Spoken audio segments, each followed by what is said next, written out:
The Tale of the Three Brothers.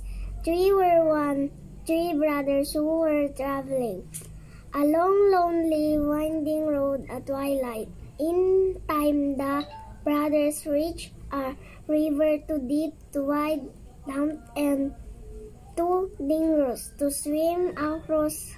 However, these brothers waved their wands and made a bride appear across the treacherous water. They were halfway across it when they found their path blocked by a huge figure, and it was that he was angry that he had been cheated out of three new victims for travelers as Ali drowned in the river. But it was cunning. He printed to congratulate the three brothers upon their magic and said that each had earned a prize for being clever and to invite him.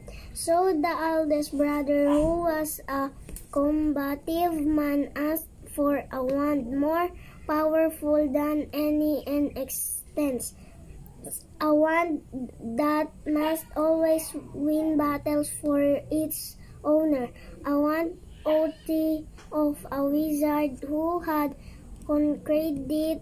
So it had crossed to an elder tree on the banks of the river, fetched a wand from a branch that hung tree, and give it to the eldest brother.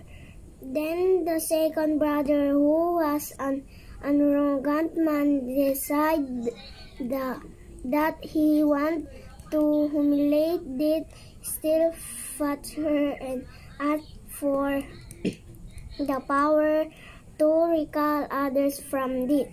So they picked up a stone from the river bank and gave it to the second brother and told him that the stone would have the power to bring back the dead. Finally, they turned to the third brother, a humble man. He asked for something that would enable him to go forth from that place without being followed by death.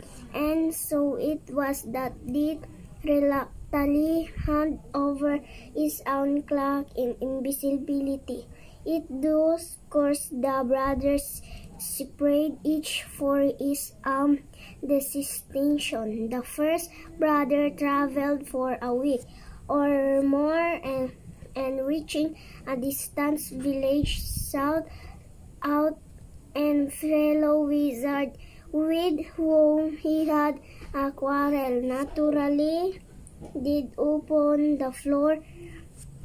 The eldest brother proceeded to an inn where he boasted of the powerful wand which he had made from it himself, and of how it made him invisible, that every night other wizards crept upon the eldest brother as he lay wine sodden upon his bed.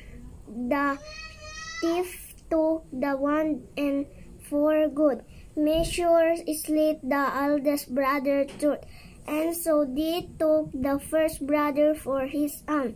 Meanwhile, the second brother journeyed to his own home, where he lived alone. Here he took out the stone which had the power to recall the dead and turned it twist in his hand. To his amazement and delight, the figure of the girl he had once hoped to marry before her ultimately did appear at once before him. Yet she was sad and cold, reprints from him as stung by a veil. Thought she had returned to moral world, she did to truly belong there. And so finally the second brother, driven mad by helpless longing killed himself so as to truly join her, and so did took the second brother for his own. But Daunting searched for the third brother for many years. He was never able to find him. It was only when he had attained a great age that the youngest brother finally took off the cloak of invisibility and gave it to his son. And then he greeted as an old friend, went with him gladly, and as equals they depart this life.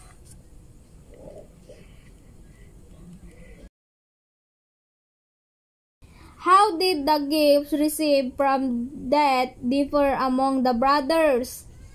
Yung una, wand. Yung pangalawa, stone na pwedeng ibalik ang buhay. Yung pangatlo, clock. Next, how did the brothers' attitude towards their gifts differ? Sa una, mapagmataas. Sa pangalawa, mapagmahal. Sa pangatlo, matalino.